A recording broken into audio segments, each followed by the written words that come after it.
Hola, ¿qué tal? Muy buenos días. Bienvenidos a nuestro cuarto encuentro Europa-América Latina de Periodismo. Gracias por conectarse. Hoy es el Día Mundial de la Libertad de Prensa y en ocasión de este día, pues vamos a tener una jornada de diversos temas periodísticos con periodistas de Europa y de América Latina, colegas a los que conozco, admiro muchísimo y pues les agradezco de que acompañen en este día importante.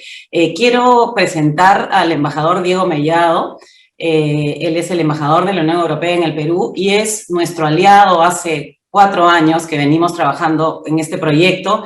Quiero agradecer personalmente a Diego porque siempre he tenido un interés especial en apoyar el periodismo en el Perú, en elevar, colaborar en elevar el nivel del periodismo acá en nuestro país. Y gracias a pues, la voluntad del embajador y de la Unión Europea es que hemos podido hace 4 años tener esos encuentros que han sido realmente fundamentales para los periodistas peruanos y también para nosotros el IPIS como organización. Bueno, sin más palabras, le doy la palabra a Diego para que inaugure el evento. Sí, muchísimas gracias, Adriana, y muy buenos días a todos. Un gran placer para mí estar aquí con todos vosotros esta mañana, esta tarde, para los que nos acompañan desde Europa. Quiero también agradecer al IPIS, ¿no? Como decía Adriana, efectivamente, desde hace 4 años nos hemos asociado, nos hemos aliado desde la Unión Europea, el IPIS y toda la comunidad de periodistas del Perú, de América Latina y desde Europa para facilitar este tipo de encuentros, para generar esta conversación, este debate, este diálogo que lleva ya 4 años y yo creo que ya se ha consolidado y que probablemente continúe y seamos capaces de generar precisamente esas redes de contactos, ese intercambio permanente entre periodistas que trabajan sobre el terreno, que trabajan en temas muy complicados, muy difíciles. Hoy en día hemos abarcado en estos 4 años, hemos hablado de corrupción, hemos hablado de lucha contra el tráfico de drogas, de la minería ilegal, de los delitos medioambientales y de muchas cosas más, ¿no? Y seguimos, creo, muy pendientes de la actualidad, conectados directamente con la actualidad. Y siempre lo hacemos alrededor del Día Mundial de la Libertad de Prensa, porque creo que es muy importante recordar la importancia, no solo para nosotros, el bloque europeo, para el Perú, para América Latina, pero creo que para todo el mundo. Y en tiempos de pandemia, más todavía.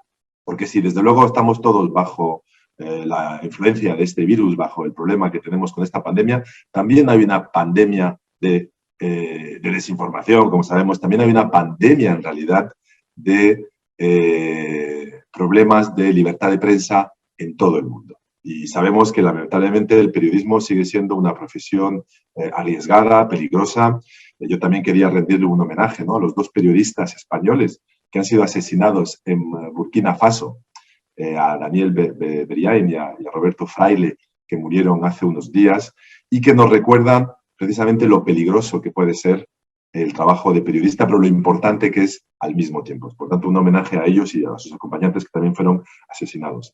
Pero, como decía, estamos en tiempos de pandemia, hemos aceptado en todo el mundo, en el mundo libre, en el mundo democrático y en todas partes del mundo, hemos aceptado restricciones muy importantes que algunos ni siquiera podíamos imaginar, ¿no?, que íbamos a aceptar estas restricciones a nuestras libertades y ha habido un retroceso de la democracia en muchas partes del mundo, incluso en Europa, hay que reconocerlo. Y desde luego, la libertad de prensa es un aspecto fundamental para mantener estos valores democráticos, para seguir protegiendo, incluso en tiempo de pandemia, seguir protegiendo nuestras libertades, nuestros valores democráticos. Sabemos que todavía en el mundo existen periodistas encarcelados. Con el Día Internacional, el Día Mundial de la Libertad de Prensa, yo creo que hay que recordarlos a todos y hay que recordar que es una profesión, como decía, no solo peligrosa, sino donde hay una amenaza constante y ocurre en muchos países, desde luego, ¿no? Eso es una situación frente a la cual tenemos que reaccionar y desde la Unión Europea lo estamos haciendo, dándole mayor transparencia precisamente a la libertad de expresión, dándole mayor relevancia y poniéndolo en el centro mismo de nuestras sociedades y sobre todo en tiempos de pandemia, una vez más. Por lo tanto, todo lo que sea apoyar la libertad de prensa, no solo por la desinformación, por la lucha de la lucha en favor de la democracia, sino por todo lo que se nos viene. Sabemos que en el futuro tendremos que transformar nuestras sociedades. Estamos de lleno en una transición ecológica. La lucha contra el cambio climático, la adaptación de nuestras sociedades, nuestras economías, las empresas que tendrán que hacer sacrificios, los ciudadanos, las sociedades, ¿verdad? Toda esta transformación deberá hacerse dentro de la transparencia, de la libertad de prensa, dentro de un marco donde los periodistas puedan expresarse. Por lo tanto, sabemos que es un tema fundamental la libertad de prensa hoy, lo era en el pasado también y mucho más en el futuro. Y por eso pues, nosotros estamos encantados de seguir apoyando este tipo de evento, de trabajar con un socio como el IPIS y de tener la participación de periodistas reconocidos, de periodistas con experiencia y también de periodistas jóvenes como los que están hoy en estos paneles. Por lo tanto, una vez más, encantado de estar aquí y la Unión Europea seguirá apoyando estos esfuerzos y seguirá apoyando el establecimiento de estas redes entre periodistas entre Europa y América Latina. Muchas gracias. Muchas gracias a Diego Mellado. Efectivamente estamos en un momento complicado ahorita con la libertad de prensa. Hoy la ANP, la Asociación Nacional de Periodistas, que es nuestro socio también en este evento, ha reportado que hay 69 agresiones en lo que va del 21 en Perú. Y eso tiene que ver también con las restricciones que está teniendo la prensa, sobre todo en las regiones del país. Quiero presentar este primer panel. Vamos a empezar con lo que decía el embajador Mellado de la pandemia, la otra pandemia, la de la desinformación. Y vamos a contar 3 experiencias de periodistas que empezaron o están trabajando en medios que tienen como consigna la lucha contra la desinformación. En primer lugar tenemos a Marcos Cifuentes, él es periodista peruano, pero vive ahora en Madrid y hace un mini noticiero que se llama La Encerrona.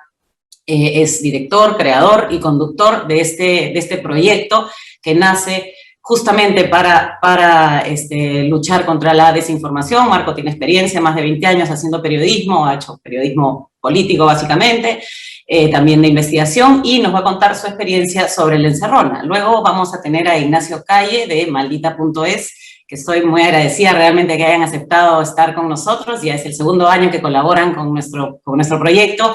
Y Maldita.es pues es un portal de periodismo, pero que tiene un punto muy importante en el tema de la lucha contra la desinformación. Es más, bueno, yo soy oyente de Maldita la Hora, que es realmente muy bueno, cazadores de bulos. Está excelente. Y bueno, él nos va a contar la experiencia en Maldita, porque además es un medio que ha trascendido fronteras y que se escucha pues por todos lados, incluso en América Latina.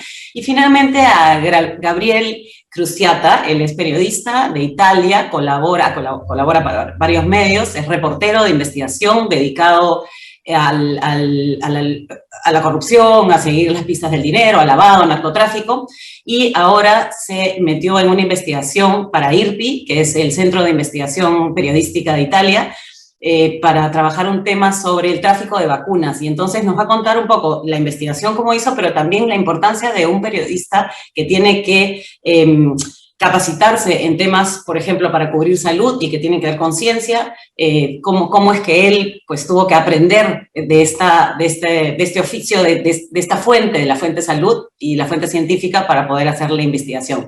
Bienvenidos y le doy la palabra a Marco.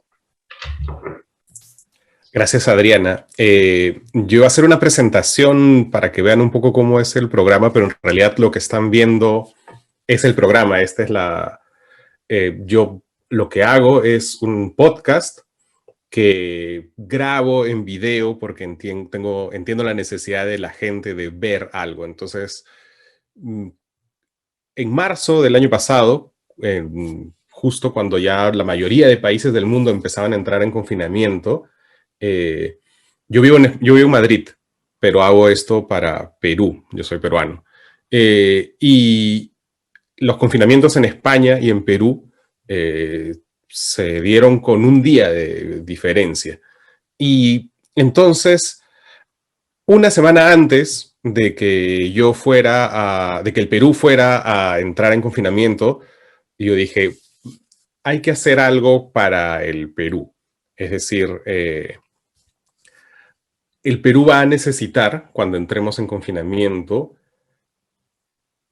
algún tipo de canal que ayude a filtrar lo real de todas las mentiras, bulos, fake news que van a empezar a circular. Era más o menos predecible, no estoy inventando nada. Y durante una semana la idea empezó a carburar en mí. Yo estaba dedicado a hacer libros. Yo había dejado el periodismo diario hacía varios años y estaba haciendo libros. Y decidí hacer este podcast que luego un domingo convoqué a unas personas a que se unan a un grupo en Telegram y de pronto tenía 400 personas en ese grupo de Telegram, de un día para otro, todas como muy interesadas, asustadas. Todo el mundo, en marzo del año pasado, todos estábamos muy asustados. Y entre todos ellos empezaron a dar sugerencias. De esas sugerencias salió el producto que es más o menos, se parece mucho a lo que están viendo ahora. Es yo hablándole a una cámara. En principio es un podcast porque está pensado para que si solamente lo escuchas, funcione. Pero también mi idea en parte era un poco ir a contracorriente de lo que se asume que es el algoritmo, las enseñanzas de los algoritmos, ¿no? Es decir, que tienes que hacer un producto diseñado específicamente para el algoritmo de YouTube y otro producto diseñado específicamente para el de Instagram y otro diseñado específicamente para el de TikTok. Y yo dije, eso no. Vamos a hacer una sola cosa y esa única sola cosa se va a transmitir en todos lados, se va a transmitir igual y se va a transmitir con un lenguaje que permita que se pueda difundir entre la familia, que era muy importante teniendo en cuenta que íbamos a estar todos encerrados sin contacto. Entonces, que tú lo puedas mandar a tu tía, a tu abuelo, que las familias que van a estar encerradas puedan poner el programa cuando estén sus hijos, ese tipo de cosas que ya no se hacen, ¿no? Se hace mucho periodismo de nicho últimamente. Se hace mucho periodismo de, ok, me va a ver este público que es, qué sé yo, jóvenes profesionales o jóvenes universitarios de determinada tendencia política que que tienen iPhone y cosas por el estilo, ¿no? Y la idea de esto era tratar de llegar a la mayor cantidad de gente posible porque al final todos estamos en esto. Entonces, al final, el producto La Encerrona, ¿qué es? Es esto que están ustedes viendo y 15 minutos, dividido en 3 bloques. Y entre estos 3 bloques de 5 minutos se definieron porque Telegram permite que un audio de 5 minutos o menos pues se escuche de manera directa en su aplicación, casi como un streaming. Si excede los 5 minutos, lo tienes que descargar. Entonces, para hacerle la vida más fácil a la gente que tenía Telegram, pues cada bloque tiene menos de 5 minutos. Y así quedaron 3 bloques. El primero era como de una opinión. El segundo eran las noticias del día.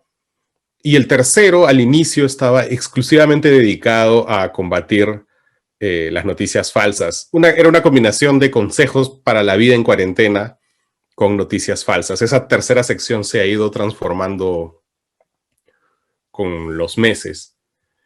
Pero una preocupación desde el inicio era combatir los bulos, porque creo que muchos periodistas estamos todavía atados en nuestra cabeza y también en el modelo de negocio a esta idea de que nosotros somos los que ofrecemos la información. Y eso ya es mentira hace una década por lo menos, ¿no? Nosotros no ofrecemos la información. La información la ofrece el mundo, todo Internet. Hay literalmente millones de fuentes que compiten con nosotros para ofrecer, entre comillas, información, contenido, como se le quiera llamar. Eso, el monopolio o el oligopolio de la información, pues ya lo perdimos hace muchos años. Y el rol del periodismo ahora debería ser más bien de filtro de la información. Sobre todo de filtro de la información. En la medida que el contenido original también cada vez se produce menos, pues al menos los que no tenemos tanto nivel de producción, lo que podemos ofrecer por lo menos es un filtro y decirle a la gente, mira, esto es real, esto no es real, esto es más o menos relevante para ti, esto no es relevante para ti, de toda la maraña de información que existe. Y parte de ese rol, creo que el programa lo asumió. Entonces, este es un programa que se transmite por WhatsApp. Ahora mismo hay unos 40 grupos de WhatsApp llenos, solamente dedicados a reenviar cada día a las 6 de la mañana. Yo tengo la ventaja de que vivo aquí, con 7 horas de adelanto. Entonces yo me despierto en la mañana cuando todos los peruanos están dormidos, trabajo toda mi mañana mientras ellos están dormidos, y a las 6 de la mañana cuando se despiertan, ellos ya tienen un noticiero en su WhatsApp al inicio. Sobre todo los que están en WhatsApp reciben 3 audios acompañados de unos breves textitos, y esos 3 audios empiezan a circular a esa hora, y luego poco a poco se empieza a subir a YouTube, a Facebook, Instagram, a TikTok, a todos lados, como un noticiero matutino. Entonces, la idea es que, por ejemplo, sobre todo al inicio, ¿no? ¿Quiénes son los más vulnerables a la pandemia? Las personas más mayores, los abuelos. ¿Y quiénes son los más vulnerables a esta infodemia de la que estuvo hablando el embajador Diego? También los adultos mayores. Todos caemos. Creo que todos caemos. Pero sobre todo, y esto lo podemos corroborar todos en nuestros grupos familiares de WhatsApp, pues los abuelos, o en mi caso la generación de mis padres, pues cae mucho en esas cosas, ¿no? Cualquier persona escribe cualquier texto y ese texto se vuelve palabra divina y circula por todos lados, ¿no? Entonces, una de las primeras decisiones del programa fue: vamos a pelear con las fake news en el territorio de las fake news. Vamos a WhatsApp. Entonces, el primer entorno en el que estamos siempre y donde siempre se difunden los audios de la encerrona es en WhatsApp. Y de hecho, los textos que acompañan a cada audio que enviamos, nosotros en el equipo, ahora hay un equipo, ahora les cuento eso, pero en el equipo les decimos las fake, porque redactamos esos textos con el estilo de una fake news, con el estilo semi-alarmista y de que te estoy contando una confidencia que suelen tener las noticias falsas. Usamos ese estilo para el bien, si quieren. Usamos ese estilo para poder, para poder hacer que más gente enganche con esos audios. Eso pasó hace un año. Y como les dije, ahora hay un equipo. En marzo, desde marzo del año pasado hasta ahora, pues el programa ha crecido un montón. Digamos que solo en YouTube lo normal es tener 100,000 vistas al día en cada episodio. Eso solo en YouTube, sin contar todas las otras redes que les he dicho, y WhatsApp o Telegram, que ya a estas alturas no se puede monitorear a cuánta gente llega. Pero eso ha permitido, por supuesto, que el proyecto perdure en el tiempo. Haya publicidad, haya gente en el Patreon, haya gente a través de... Aquí en Perú, en Perú se usan mucho una plataforma que se llama Yape, que es una especie de dinero electrónico tipo Bizum, y eso permite que haya ya ahora un pequeño equipo que además puede hacer cosas en la calle en Perú, ¿no? Es decir, ya salir a reportear, salir a medir, por ejemplo, los niveles de dióxido de carbono en algunos lugares públicos, algo que yo vi, por ejemplo, aquí en La Sexta, en España. En España empezaron a hacer eso y dije, bueno, ¿esto por qué no se hace en Perú? Vamos a hacerlo nosotros, y lo empezamos a hacer.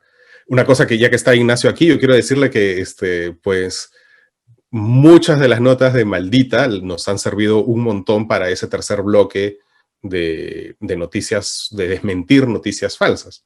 Porque como habrán visto en todos lados, en Perú, en España, pues la desesperación ha llevado a mucha gente a compartir todo tipo de noticias falsas, sobre todo de medicamentos o pseudomedicamentos, ¿no? Y tanto Maldita como Neutral han sido una muy buena fuente de información para mí, fácil, rápida, además de acceder, y confiable, sobre todo, ¿no? Entonces, eso, digamos que yo tengo muy poca capacidad de producir algo. Estoy yo solo al inicio y luego somos un equipo de 2 personas más, o son 3 en total. Entonces nuestra capacidad de producción es limitada y confiamos mucho en eso. De nuevo somos el filtro, que es lo que le decía antes, ¿no? El filtro de equipos grandes que pueden hacer las cosas mucho mejor que nosotros, y nosotros simplemente las traducimos y las llevamos a un público peruano, en teoría un poquito más mainstream, ¿no? Eso no significa que, por ejemplo, en el Perú no haya habido situaciones al límite, ¿no? Sí ha habido todo lo contrario. El Perú es el país con más muertes per cápita del mundo. O sea, ahorita la cosa en India es muy grave, todos lo sabemos, por la cantidad de gente en general que hay en India, pero si traducimos por cada 100.000 personas, el Perú ahora mismo es el país con más exceso de muertes y con más muertes en general, ¿no? Uno de los factores, al menos creo yo, por ejemplo, es que el Perú es el país donde nació todo este asunto de la ivermectina, que ahora está en todos los países. Pero la ivermectina en el Perú ya se empezaba a aplicar incluso de manera oficial desde el Estado peruano en abril del año pasado, ¿no? Y muy rápidamente viró a la ivermectina preventiva, ¿no? Que eso sí ya es alucinante. Si ya la ivermectina como tratamiento normal era algo cuestionable, que no tenía evidencia, ivermectina preventiva era una locura. Y eso de la ivermectina preventiva hasta ahora lo promociona un canal de televisión cuyo dueño es también dueño de unos centros comerciales y que está muy asustado porque la gente deja de ir a sus centros comerciales. Entonces lo que él quiere, y es explícito en los avisos que él pone promocionando la ivermectina en su canal de televisión, dice, usa ivermectina preventiva y no tengas miedo. Es decir, sal a comprar, ven a mis centros comerciales, ¿no? Y lo cual, y esto ha estado sucediendo estuve en Perú hasta hace un par de semanas, todos, cada vez que se iban a comerciales, este señor Erasmo Wong, dueño del canal Willax, que es un canal de señal abierta de noticias, además, supuestamente es una suerte de Fox News peruano, cada vez que se iba a corte comercial, te decía, por favor, no tengas miedo, toma ivermectina preventiva. Además sale uno de los presentadores y dice 2 gotas por cada kilo o una cosa así, y sale a la calle, ¿no? Entonces, ese tipo de situaciones no es que solamente ocurran en el WhatsApp, digamos, no es solamente que ocurran en el boca a boca o en los mensajes, sino que ocurren también desde lo institucional, desde los medios grandes. Entonces, hay que hacerle la pelea un poquito los medios, entre comillas, alternativos, que es una palabra que yo detesto un poco, porque el hecho de que existamos, entre comillas, medios alternativos, significa que la gente necesita una alternativa, significa que los medios tradicionales no están haciendo su trabajo. Nosotros no deberíamos existir, ¿no? Los medios deberían hacer su trabajo realmente. Ellos deberían hacer periodismo, no deberían estar recomendando medicinas que no funcionan, para empezar. Si ellos hicieran bien su trabajo, pues nosotros, los, entre comillas, medios alternativos, no deberíamos existir, no debería haber ninguna necesidad. Pero la gente tiene la necesidad, la encerrona tiene ahora, y yo calculo que 500.000 entre Instagram, YouTube, WhatsApp, todo, 500.000 diario por eso, porque la gente nota que pues en los medios no hay no solo la información, sino que tampoco les están sirviendo como de guía. Los medios suelen muchas veces ignorar las noticias falsas y pretenden que ignorándolas pues ya está, ya cubrieron. Y es como, no, hay que salir a decir, por si acaso esto que te ha llegado a tu WhatsApp es una noticia falsa. El hecho de que no esté ocurriendo en la calle no significa que no exista, ¿no? Entonces, las noticias falsas existen, pero nadie las combate. Y nadie está diciendo, al menos en el Perú, nadie está diciendo, oye, por si acaso esto de aquí que te ha llegado y que te ha asustado mucho, esta imagen que te está asustando, no es real. Eso simplemente se ignora y entonces no se combate. O hay canales que asumen directamente la noticia falsa como parte de su programación. Entonces, creo que ese ha sido un poco el lamentable éxito de la encerrona, porque yo creo que si los medios, de nuevo, tradicionales, masivos, pues hicieran su trabajo, yo no tendría que existir. Se ha cumplido mi tiempo. Muchas gracias, Marco. Es realmente muy, muy valiosa tu experiencia que nos cuentas, y además una cosa que es muy buena de la encerrona es que ahora podemos conversar más sobre eso, es libre y va a todos los canales de las regiones, de los sitios alejados del país, que los pasan por las radios o son por formatos más tradicionales, probablemente. Y eso está muy bueno. Gracias, Marco. Después vamos a hacer unas preguntas que han llegado por acá, por la plataforma. Quiero darle la palabra a Ignacio Calle. Como dije, Ignacio es de Maldita.es, que es este medio de comunicación español muy importante, además cazador de bulos por excelencia. Ignacio, cuéntanos tu experiencia, por favor. Muy buenos días, muchas gracias, Adriana. Buenas tardes desde aquí, desde España. Bueno, decía Adriana, es un medio de comunicación español. Yo sé que el nombre de Maldita, y sobre todo en Latinoamérica, suena un poco raro, porque es verdad que tiene un origen en español, en castellano, digamos, no tiene... O sea, se comprende fácilmente, nació como un proyecto de poner a los gobernantes sus declaraciones anteriores frente a lo que dicen ahora. Maldita Hemeroteca fue el nacimiento de este medio de comunicación. Pero sé que el nombre es un poco así complicado, pero bueno, somos en esencia, eso que decía Adriana, somos un medio de comunicación que nos hemos especializado en la verificación y justamente, ¿no?, hablábamos de herramientas para combatir la desinformación en pandemia.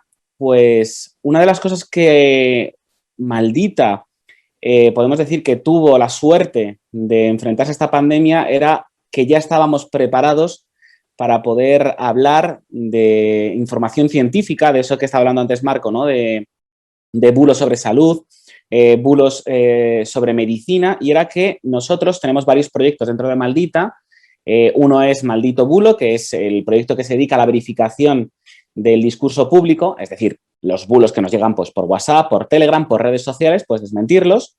Maldito Dato es el proyecto que se dedica a la verificación política, es decir, ¿qué dicen los políticos? ¿Es eso que nos están contando verdad? ¿Es mentira? De hecho, hoy aquí en Madrid estamos en jornada de reflexión porque mañana se vota para la región y estamos trabajando todo el equipo de Maldito Dato para ver qué dicen los políticos, si nos están intentando engañar o no.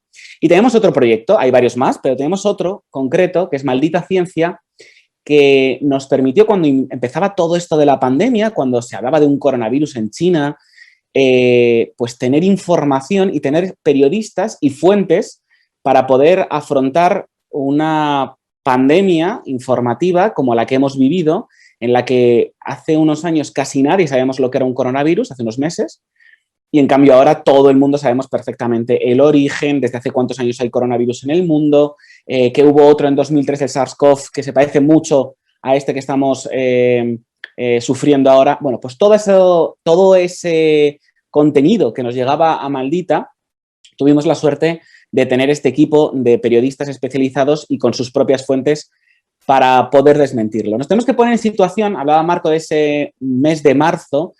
En Maldita comenzamos a desmentir contenidos sobre el coronavirus, todavía no existía ni la pandemia, en enero de 2020. En enero de 2020 empezaban a llegar los primeros bulos que nosotros, bueno, comenzamos a desmentir con un poco de lejanía, es decir, era algo que venía de Asia, algo que no nos iba a tocar mucho en Europa, muchísimo menos en América, y por lo tanto lo veíamos como algo, bueno, muy local, pero que sí que estaba llegando desinformación, ya se hablaba en Europa de cerrar fronteras, pero bueno, todo parecía muy lejano. Avanzó el tiempo y claro, nos dimos cuenta de que había muy poca información sobre lo que era este nuevo coronavirus, porque era algo nuevo, algo que estaba surgiendo, y en cambio había muchos contenidos desinformadores que, bueno, ponían encima de la mesa cosas alrededor de este coronavirus que no estaban contrastadas, que no tenían sustento científico y que no estaba probado. A partir de ahí sucede lo peor que puede pasar o que hemos detectado o que hemos aprendido nosotros que es lo peor que puede pasar para la desinformación, y es que nos confinen, que nos metan en casa. Porque cuando nos meten en casa, al miedo y la incertidumbre, miedo e incertidumbre por lo que está pasando, es decir, tenemos miedo por lo que algo que no controlamos como es un coronavirus nos pueda afectar a nosotros o a nuestros amigos o a nuestras familias. Con el confinamiento en casa suceden dos cosas. Uno, no tenemos contacto con la gente a la que queremos proteger y por lo tanto queremos saber cuanto más mejor. Y dos, estamos en casa y nos pegamos muchísimo a la actualidad. Y entonces empezamos a consumir contenidos todo el tiempo de manera muy poco selectiva. Es decir, intentamos saber y buscamos lo que haya. Para que os hagáis una idea, cuando comienza, digamos, todo lo que es la pandemia de coronavirus, podemos hablar de que ha habido una evolución temática desde aquel momento hasta ahora.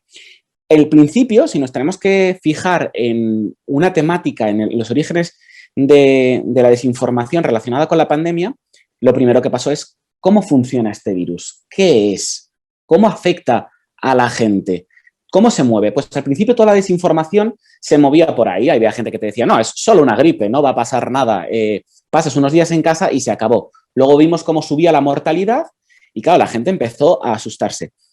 ¿Os acordaréis cualquier persona? Porque esto es vivencia, lo que nosotros hemos hecho durante este tiempo ha sido vivencia, ¿no? Que al final nos hemos enfrentado a algo que hemos vivido todos a la vez. Y es que si algo tiene el coronavirus es que la evolución de la desinformación ha sido muy paralela en todos los países. Es decir, hemos vivido todos casi el mismo tipo de desinformación con variaciones. Hablaba antes Marco de la ivermectina, pues hay gente que en vez de la ivermectina no le ha afectado tanto, pero le ha afectado la hidroxicloroquina, o hay gente a la que le ha afectado el dióxido de cloro. Bueno, pero siempre eso, ¿no? Los remedios, el que te intenta meter un medicamento, pero al final lo hemos vivido todos algo muy parecido. Bueno, pues al principio, ¿cómo funciona el virus? O también el origen del virus. Os acordáis todos, ¿no? Hemos hablado del murciélago, el pangolín que se come el murciélago, el chino que se come el pangolín, luego que dicen que no, luego que dicen que sí, que el mercado. Bueno, pues esa desinformación también se movió por todo el mundo y nosotros tuvimos que estar muy encima a especificar. Primero, bueno, si hablamos del origen del coronavirus, viene la tercera temática del origen. Hablamos de cómo funciona el virus, del origen del coronavirus y luego las teorías de la conspiración. Lo han inventado en un laboratorio. Esto es un invento que hizo Bill Gates en no sé qué época. Bueno, pues todo eso había que desmentirlo con hechos y datos, que es lo importante. Porque al final lo que hacemos los verificadores es intentar que la gente comprenda una cosa fundamental. Cuando se lucha contra la desinformación no se trata de dar voz a todo el mundo. Se trata de ofrecer hechos y datos sobre algo que está ocurriendo y desmentir con hechos y datos algo que alguien está moviendo y que no es cierto, pero siempre basado en hechos y datos. Y cuando no hay hechos y datos, contar lo que tenemos, dar contexto, pero nunca poner encima de la mesa creencias, opiniones, dudas, porque eso no se puede enfrentar a la ciencia. Es decir, cuando una persona o alguien o un grupo de personas ponen encima de la mesa una teoría de la conspiración sin basarla ni en hechos ni en datos, sino solo en preguntas o en reflexiones que hacen, no le podemos dar el mismo nivel los periodistas que tiene un científico, que tiene alguien que lleva mucho tiempo estudiando los coronavirus. Tenemos que tener en cuenta que el coronavirus, los coronavirus, no este coronavirus, sino los coronavirus en general, es algo que tenemos científicos muy especializados en ellos. Es decir, si a cualquier veterinario de laboratorio le preguntáis por coronavirus, llevan años investigando los coronavirus. No es algo tan nuevo, es nuevo este coronavirus. Pero esa gente, esos científicos, esos investigadores, esos académicos, tienen mucho conocimiento y no se les puede enfrentar a gente que pone encima de la mesa opiniones o creencias o dudas que parecen dudas razonables. No, lo primero que hay que hacerlo es siempre hechos y datos. Cuando decía estas tres temáticas del principio, luego pasamos a eso que hablábamos antes, ¿no? De los medicamentos, las falsas curas, cómo prevenir el coronavirus, ¿no? ¿Cuánto se ha hablado de las mascarillas? ¿Qué mascarilla es mejor? ¿Qué mascarilla es peor? ¿Si tenemos que llevar la mascarilla o no? Incluso ha habido bulos sobre la hipoxia. Por ejemplo, muchas veces llamamos a la gente a que ponga encima de la mesa la lógica y es que se habla, por ejemplo, de un bulo que más o menos estamos viendo que es como un poco un bulo de navegación, ¿no? Entra y sale del agua y nos va llegando, entra, viene, va, y es el de la mascarilla, ¿no? Que crea hipoxia, por ejemplo. Es uno muy típico que se oye mucho. Es decir, que nuestra sangre no recibe el suficiente oxígeno y entonces acabamos colapsando. Bueno, si esto fuera real, solo usando la lógica, ya no digo con datos o todo lo que explicamos en Maldita Ciencia, pero si esto fuera real, si lo pensáramos, un cirujano que está operando durante un montón de horas y lleva mascarilla tendría hipoxia todos los días. Es decir, que a veces tenemos que desmentirlo porque obviamente no somos quienes para decir lo que una persona se puede creer o no creer, pero hay que poner la lógica encima de la mesa muchas veces, ¿no? Y eso de que es verdad que la mascarilla es molesta, yo lo digo siempre, ¿no? A mí me cuesta salir a correr con la mascarilla o hacer algún esfuerzo con la mascarilla, pues sí, es molesta, pero no crea hipoxia, ¿no? Bueno, pues esto fue como la segunda temática, ¿no? Las falsas curas, las dudas sobre las mascarillas y después, claro, el confinamiento, ¿no? ¿Qué puedo hacer? ¿Qué no puedo hacer? ¿Puedo salir de casa? ¿Puedo ir a la esquina? ¿Tengo que salir con mascarilla? ¿Me tengo que llevar una FFP2 o dentro del restaurante qué puedo hacer? O, por ejemplo, también había muchas dudas sobre las decisiones políticas, ¿no? cuando, por ejemplo, aquí en España era muy típico el que diferentes políticos se lanzaran a la cabeza los fallecidos, ¿no?, del coronavirus. Pues para eso, lo que decía antes, hechos y datos, y nosotros tenemos un equipo de datos muy bueno, y lo que hicimos fue poner encima de la mesa el cómo, la metodología de cada recuento de víctimas, porque hay diferentes recuentos. Hay un recuento oficial que habla de fallecidos con coronavirus y otro que es fallecidos con coronavirus y sospechosos de haber tenido coronavirus. Bueno, pues hay que explicarlo, ¿no?, esa metodología, y poner encima de la mesa para que la gente tenga todas las herramientas para poder juzgar qué es cada cifra, pero no intentar jugar políticamente con la desinformación, como se ha hecho en muchas ocasiones. Y luego estaríamos en la última temática, la que estamos viviendo ahora, que casi todos los países estamos viviéndola a la vez, y es obvio que tiene una explicación y es lo que está sucediendo en todo el mundo, que es los posicionamientos anticientíficos, ¿no? Falsos médicos o catedráticos de universidades muy cuestionables que dices, esto no es una universidad siquiera con renombre, que están desinformando, y luego desinformación sobre las vacunas que estamos sin parar de recibir y que además no está ayudando nada el mensaje de nuestros políticos, que no está funcionando a la altura de lo que se espera de una situación como esta, ¿no? No creo que sea con mala fe, creo que nadie puede pensar eso, simplemente es que se está yendo de madre, ¿no? Pues hay que intentar dar contexto e informar sobre lo que de verdad pasa con las vacunas, en qué situación estamos, cómo, por ejemplo, la casuística, ¿no? Se ha hablado mucho de algún tipo de vacuna que sí crea trombos y tal. Bueno, hay que explicar a la gente en qué porcentaje, cómo funciona y por qué ha podido pasar y qué es lo que sabe la ciencia sobre ello. Porque una cosa importante, ¿no?, de la lucha contra la desinformación que hemos aprendido en pandemia, nosotros tenemos que informar de lo que la ciencia sabe, no de lo que la ciencia no sabe. Es decir, la ciencia tiene sus procedimientos, tiene sus pasos y hay que explicarlos cómo van. Durante esta época de la COVID-19, maldita, una de las cosas que hemos hecho es aliarnos con otros medios europeos para intentar comprender e investigar cómo funcionaba la evolución de la desinformación sobre el coronavirus. Y alguna de las cosas que hemos visto es que los bulos eran similares en diferentes países, ¿no? Hablaba antes Marco de la ivermectina, que os decía yo, pues hay otros países que le pasaba con la hidroxicloroquina o con el dióxido de cloro, pero también los remedios caseros, ¿no? Había, al principio, sobre todo de la pandemia, mucha gente intentando convencernos de que si hacíamos gárgaras con agua con sal, que si tomábamos ajo, que si tomábamos vinagre, podíamos prevenir el coronavirus. Bueno, pues lo que sabíamos todos es que no había nada científico en todo esto y al final lo que fuimos viendo es que estos bulos ocurrían en todos los países, ¿no? Que al final, de una manera o de otra, pero siempre tenían una cierta homologación en todos los países, ya fuesen de Asia, Europa o América. Por ejemplo, seguro que más de uno ha escuchado pruebas caseras respiratorias de si consigues aguantar la respiración 30 segundos es que no tienes coronavirus. Bueno, nada científico en ello, pero se escuchaba, se mandaba por WhatsApp, se mandaba por redes o se intentaba desinformar diciendo que estaban prohibidas las autopsias. Bueno, pues todo eso hay que siempre tener un equipo especializado y muy buenas fuentes para poder desmentirlo. Y la charla esta, de la que estoy yo hablando, decía, ¿no?, herramientas para combatir la desinformación de la pandemia. Pues una cosa que os tengo que contar es que si en Maldita de normal recibíamos, antes de marzo de 2020, una media, para que os hagáis una idea, de 250 preguntas al día, 250 solicitudes de información de la gente que nos decía, oye, no entiendo esto, oye, cuéntame cómo funciona aquello.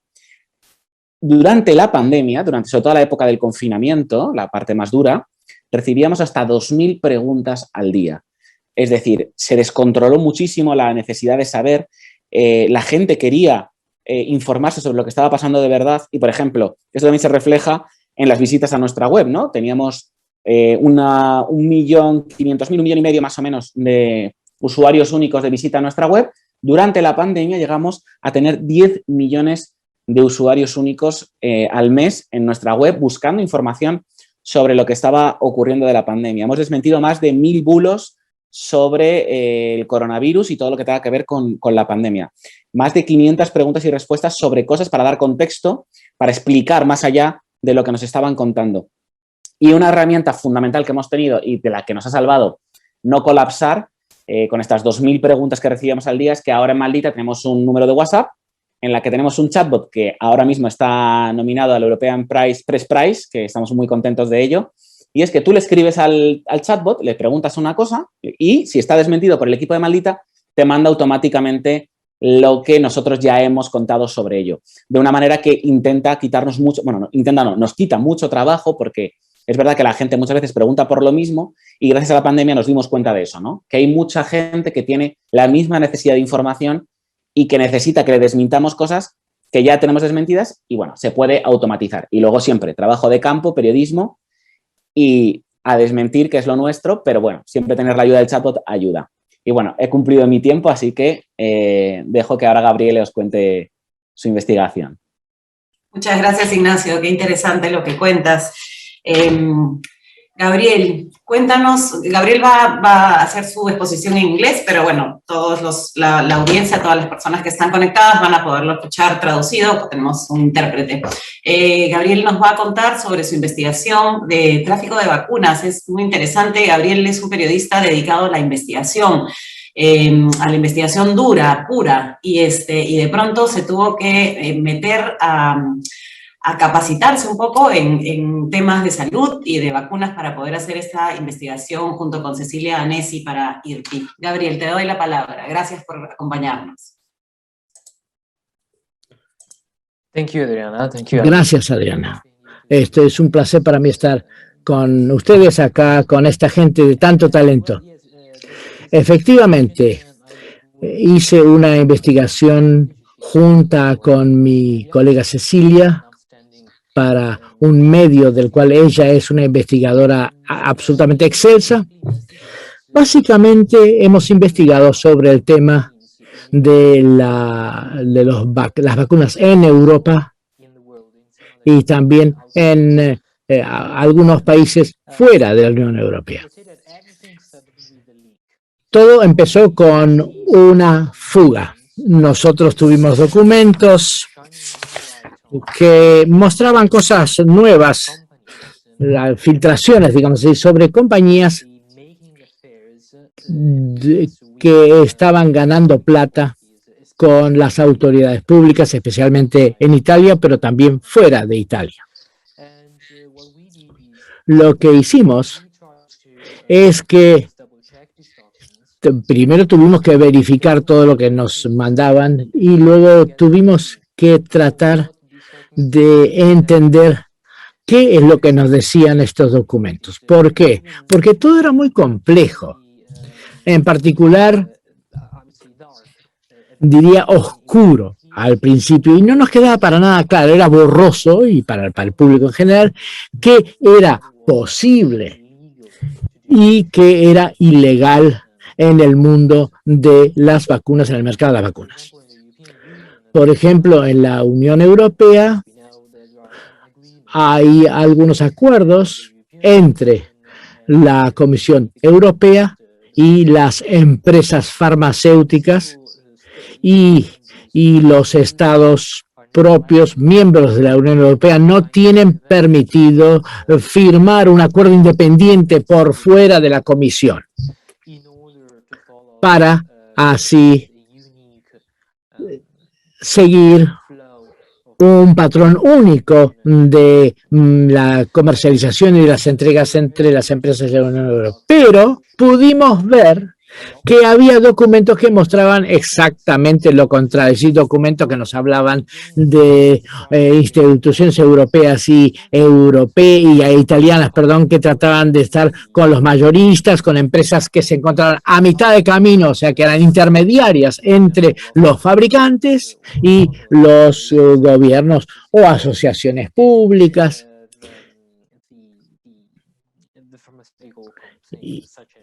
Y decía como, por ejemplo, las empresas farmacéuticas como AstraZeneca y otras. Y estas empresas privadas decían que podían trabajar como mayoristas, pero nosotros no estábamos tan seguros de que fuera correcto. Entonces lo que hicimos es que tratamos de tener una imagen más clara y transparente y nos concentramos en algunas empresas.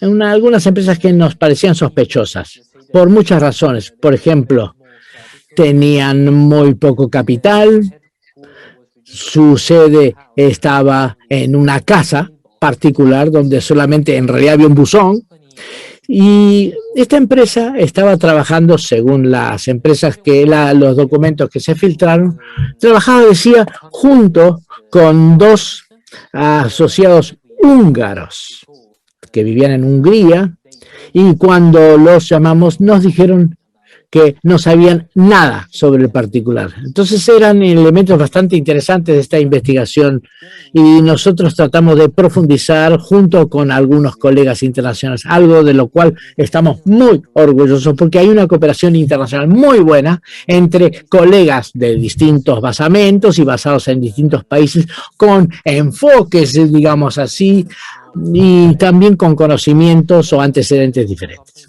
Entonces, con empresas de Países Bajos, Alemania y Hungría y otros, descubrimos que esta empresa no solamente trabajaba en Italia con las autoridades locales italianas y con las regiones italianas, sino que trabajaban con muchos otros países, por ejemplo, los Países Bajos, en Libia, en Bosnia, e incluso la República Dominicana, Países Bajos y Barbados.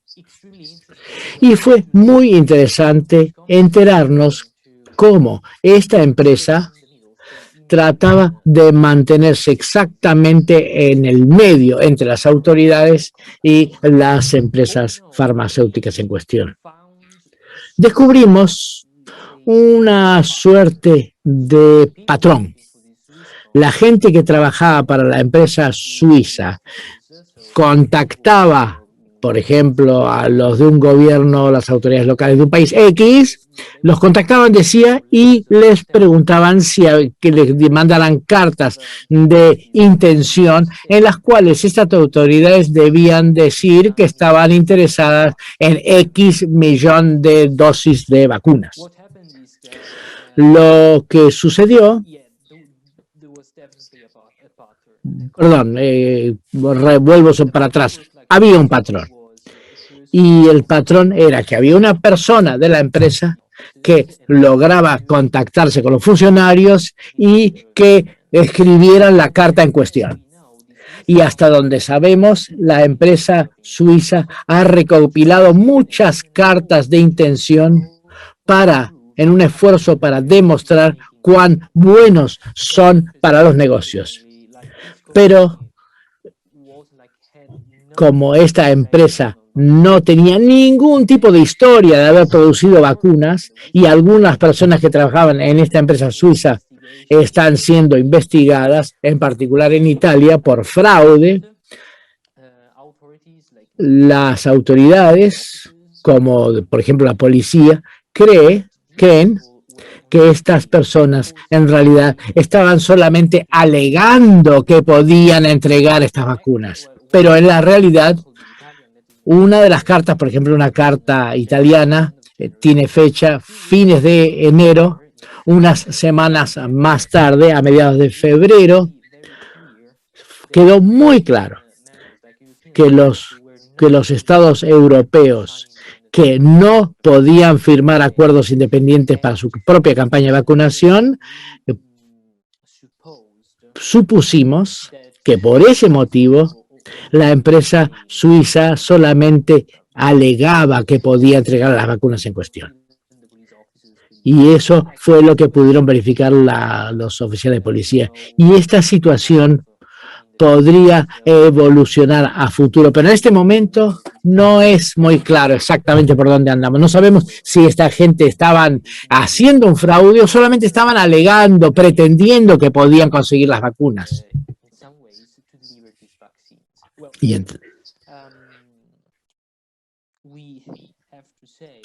debemos agregar o señalar que otra parte de la investigación se concentró en los Estados Unidos. Como lo sabrán todos, algunas empresas,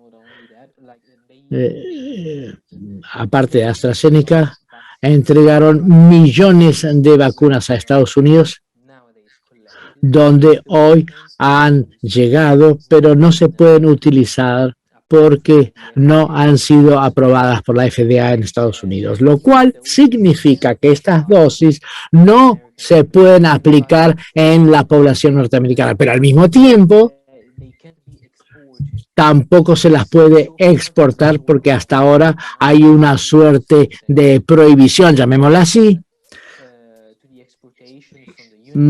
que impide exportar de Estados Unidos a otros países de aquellas vacunas de COVID tal como están. De manera que estas dosis están trabadas. Y en las facturas que nosotros tuvimos, porque así se filtraron, apareció un nombre.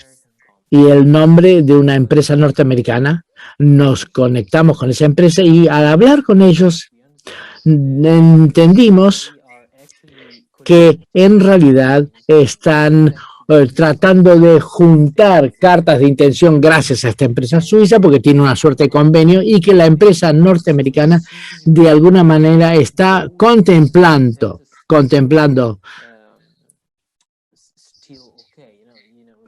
están verificando si esas cartas de intención siguen siendo válidas, lo cual significa que en cuanto se levante la prohibición de Estados Unidos,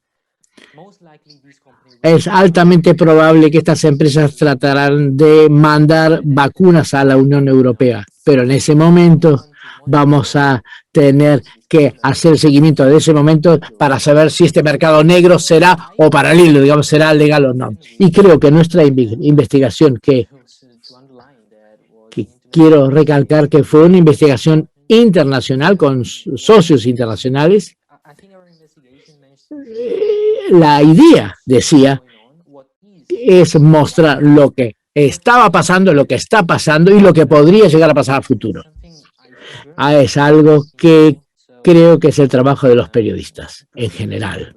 Es decir, mostrar que hay problemas y presentarlos en su formato de problemas potenciales a futuro. Tal vez las autoridades u otros periodistas tendrían a su vez que aprovechar o catalizar esa información para hacer sus propias presentaciones. Esto es un poquito lo que nosotros hemos hecho. Fue una tarea un tanto compleja para que ocultarlo. Nos llevó varias semanas y lo que realmente fue difícil para nosotros era la actualización de la información que recibimos, porque nosotros estábamos trabajando en momentos y en condiciones y escenarios inciertos, donde todo cambiaba todos los días. Y queríamos cerciorarnos de que todo lo que nosotros leíamos, obteníamos, era correcto, era cierto. Eso fue lo más difícil. Pero me parece que hicimos todo lo que pudimos, por lo menos eso es lo que nosotros queremos transmitir a ustedes y al mundo en general. Muchas gracias. Muchas gracias, Gabriel. Bueno, tenemos unas preguntas, poco tiempo, pero a ver si podemos responderlas todas. Hay una pregunta para Marco y para Ignacio. ¿Es la regulación la mejor manera de combatir la infomedia? Marco y luego Ignacio. Yo siempre creo que la mejor regulación para la libertad de expresión es más libertad de expresión, ¿no? Dicho eso, ya llega un punto que esta pandemia me ha cuestionado esa creencia, ¿no? Así como hay delito de pánico financiero, quizás debería haber algo como pánico sanitario, no lo sé, pero lo que sí a mí me queda claro es que mucha gente se ha muerto por culpa de la desinformación. Ahora justo Ignacio hablaba, ¿no? De la hidroxicloroquina. Yo cité en el caso peruano la ivermectina, pero en el Perú ha sido la tormenta perfecta, no todo, la lejía, el dióxido de la hidroxicloroquina. Un candidato presidencial salió a decir que el cañazo, que es un licor que se hace con caña de azúcar, también curaba. Otro presentador hablaba de esto del limón, ¿no? Un canal de televisión salió a decir que las vacunas de Sinopharm eran como agua y que te daban COVID. Entonces, yo estoy seguro que mucha gente se ha muerto de eso, ¿no? Y no sé por qué hay un delito de pánico financiero para proteger a los bancos y no un delito de pánico sanitario para proteger a la gente. Entonces, yo estoy en cuestionamiento en estos días. Gracias, Ignacio. La mejor forma de luchar contra la desinformación siempre es la educación. Educación, educación, educación. Es decir, empezar con los chavales en los colegios, en los institutos, y enseñarles a discernir entre lo que se tienen que creer, en lo que no, en tener espíritu crítico. Esa sería la solución, esa sería la gran solución. Cuando no tenemos esa solución a mano, regular no suele ser la mejor opción. La mejor opción sería siempre intentar que la gente por sí misma avanzara, pero si podemos decir algo que es fundamental a la hora de luchar a una situación de desinformación como la que hemos vivido, sería que las instituciones fueran mucho más transparentes y mucho más diligentes respondiendo a los medios de comunicación. Solo con eso avanzaríamos muchísimo en la lucha contra la desinformación. Y si nos ponemos a pedir antes que regular, sería que los propios compañeros, cuando un medio de comunicación comete un error, vamos a hablar de errores y no de voluntad, cuando cometa un error, hacérselo ver entre todos y decir que eso hay que pararlo entre todos, que es una labor que yo creo que queda todavía. La regulación tiene que ser siempre el último paso. Y si se llega a regular, que se tenga en cuenta a todos los agentes que están que no lo haga solo el gobierno, que no lo haga solo el poder, que no lo haga solo los políticos. Esto tiene que ser una cosa entre periodistas, pedagogos, científicos, es una cosa de todos. Gracias, Ignacio. Gabriel, te felicitan por tu investigación y preguntan cuán impactante fue, cuál fue el impacto de la investigación y si recibiste algún tipo de amenaza o repercusión o algo que fue negativo para los que investigaron este trabajo. Yes, thank you very much. Gracias, muchas gracias por la pregunta. Bueno, el impacto de una investigación siempre es difícil de estimar. Lo que hicimos fue que recibimos algunas respuestas de personas que estaban involucradas, incluidas los investigadores italianos, que querían tratar de tener un poquito más de iluminación sobre lo que estaba pasando, y entramos en contacto con la gente que está siendo investigada. Pero no diría que recibiéramos amenazas, por lo menos no hasta ahora. Y creo que la respuesta fue bastante positiva en general. Bastante positiva, gracias. Gracias, Gabriel. Una última pregunta, son dos preguntas en realidad, tanto para Marco y para Ignacio. Primero, una pregunta para Maldita. ¿Ustedes que capacitaron especialmente al grupo de periodistas que hacen Maldita Ciencia? O sea, ¿fue con expertos? ¿Cómo formaron este grupo de periodistas? Y lo otro es una pregunta para los dos que está divertida. Cuando desmienten los bulos, ¿les ha pasado que les ha llegado alguna carta de rectificación o algo así de los mentirosos o de los desinformadores? En cuanto a Maldita Ciencia, los periodistas que tenemos ahora mismo trabajando en ese proyecto concreto son periodistas que ya estaban formados en periodismo científico, entonces eso ayudó mucho. Es verdad que Maldita es un proyecto, digamos, casi autodidacta. Nos hemos ido especializando, formándonos mucho internamente, es decir, hemos aprendido durante los años, que llevamos muchos años, llevamos desde 2014 trabajando en este proyecto, nos dimos cuenta que había mucha desinformación ya antes de la pandemia, o sea, no tiene nada que ver con lo que hay ahora, pero había mucha desinformación sobre temas de salud y ciencia y creímos necesario crear ese proyecto de Maldita Ciencia.